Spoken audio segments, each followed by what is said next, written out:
So ayan po, lilima lang ang kanyang laman. Oh shit, not good. Ayan, nakasil pa yan. Ito. Yan yung kanyang BMS sa ibabaw. So may bakante siyang 5. So, kaya po nasabi natin na imitation. So ayun, kulang.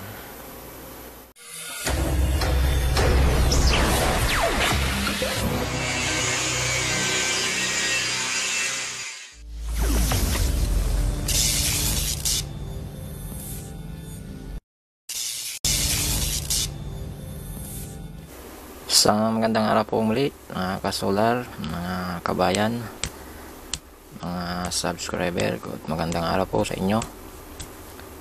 May isi-share po ulit akong panibago sa inyo. Ito ay isang impact wrench.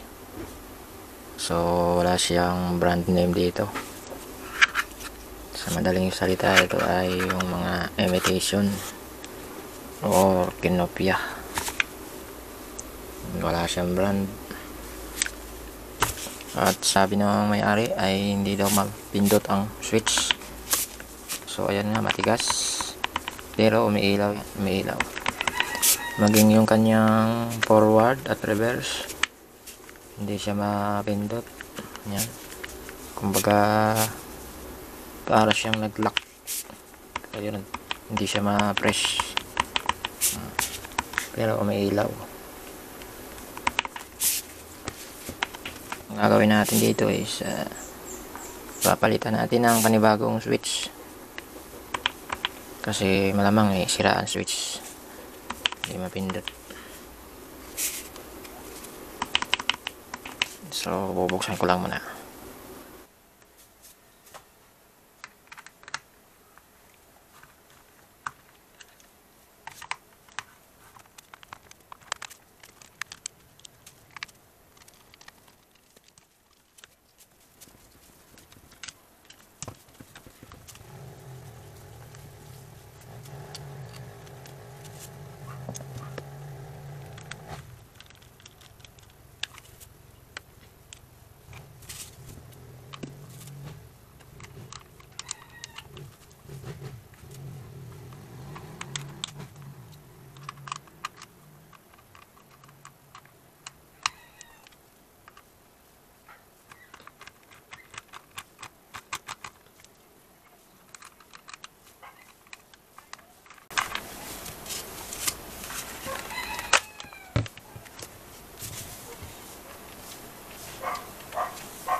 So ito na yung kanyang switch. Hindi talaga siya mapindot.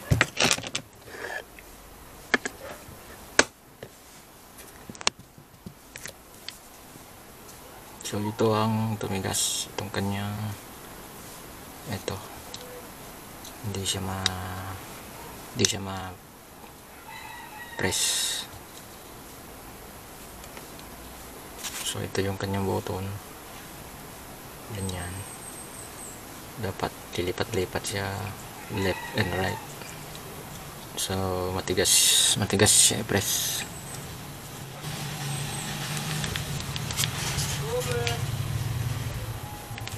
So palitan na natin ng bago.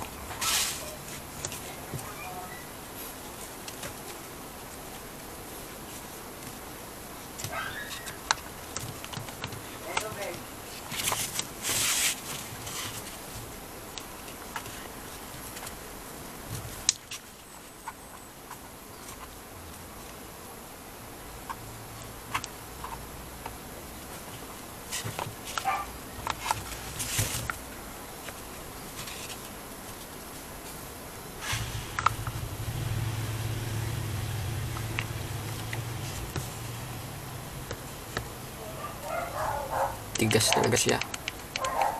Hindi na to ma-press itong kanyang switch.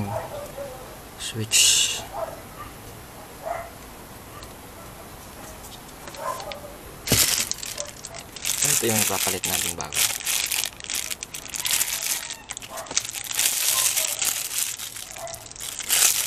So, in-order natin ito sa online sa Shopee. So, parehas siya. Parehas. Ito yung sira, ito yung bago. So, yan o, nape-press siya. Itong isa hindi. Tigas. Left and right. Neutral. So, same lang naman ang kanyang wire. 8 wires.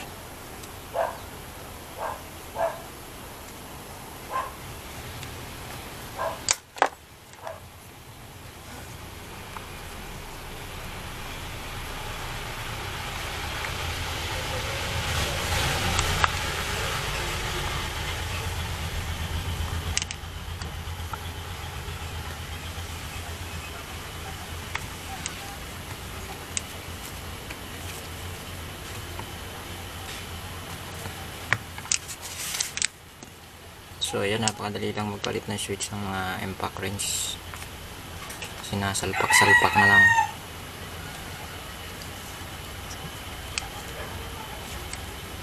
Pipiliin nyo lang yung mga size kasi mayroon siyang size.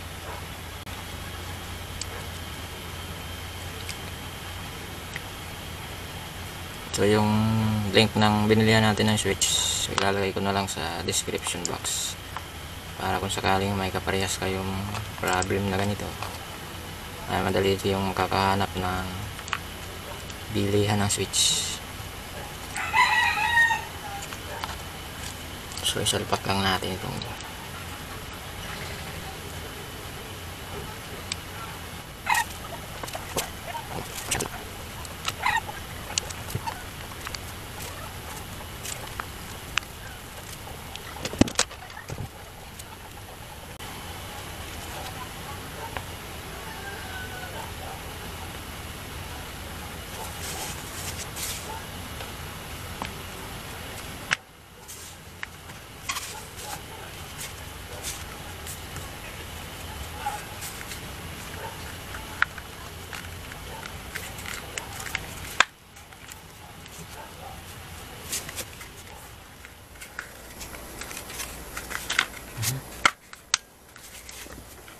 so ayun, nape-press na.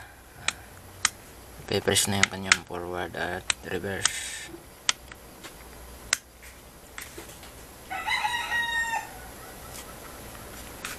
So lagyan lang natin ng screw.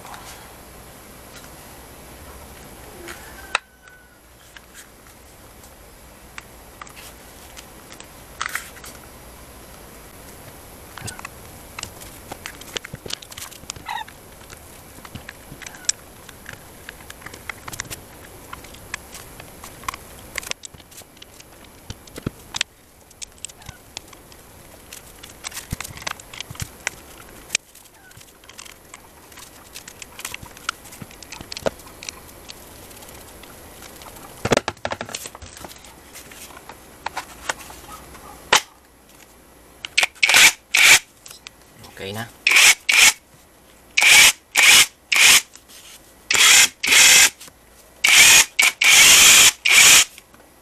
Yung reverse. Ayan, okay na.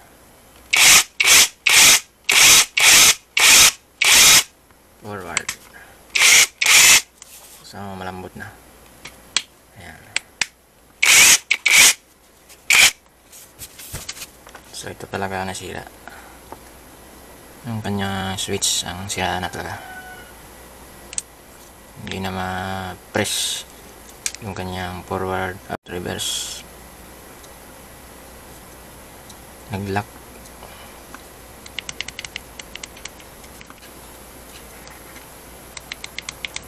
Wala na ulit. So ayan, okay na. Okay na itong impact wrench.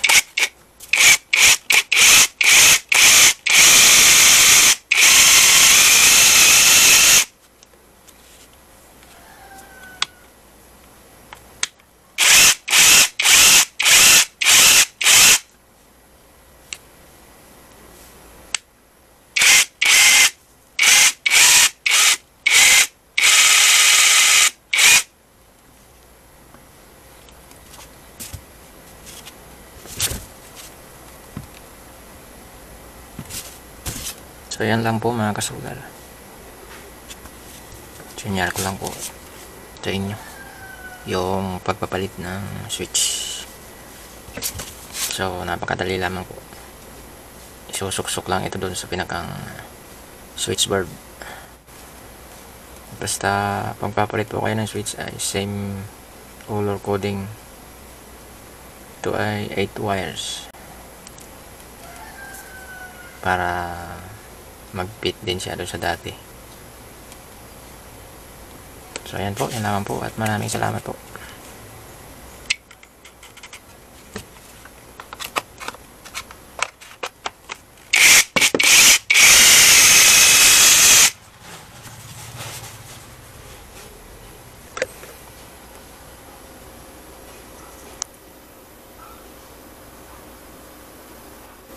Dagdag ko na rin po mga kasular, ano. So tiningnan lang natin yung kanyang battery. Pagka napansin natin na ganito kakapal ang kanyang battery housing, ibig sabihin dapat 10 battery ang laman yan. Dapat ay 10 lithium. Kung mapapansin natin ay napakagaan. So kaya ko nasabing mga imitation yung mga ganito. At pag tinignan natin ang battery ay halos lilima lang ang laman. Ayan, tingnan natin.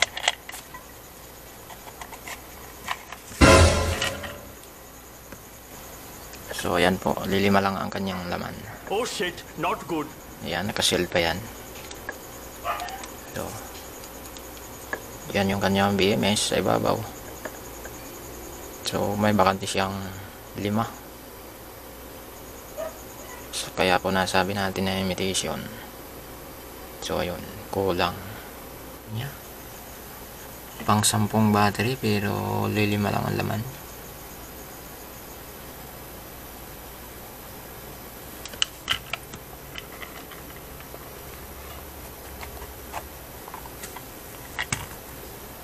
So yan lamang po, pinasilip ko lang po sa inyo yung laman ng mga ganitong impact wrench. Wala siyang brand. So nagpalit lang po tayo ng switch, sinalpak lang. So okay na. At sinilip na rin natin yung kanyang battery. Malaki ang kanyang battery housing pero lilima lang ang laman. So yun lang po mga kasular, at sinyal ko lang po sa inyo yung mga pagpalit na switch. Ayan, at okay na. So yun lang po, at maraming salamat sa inyong pagsubaybay.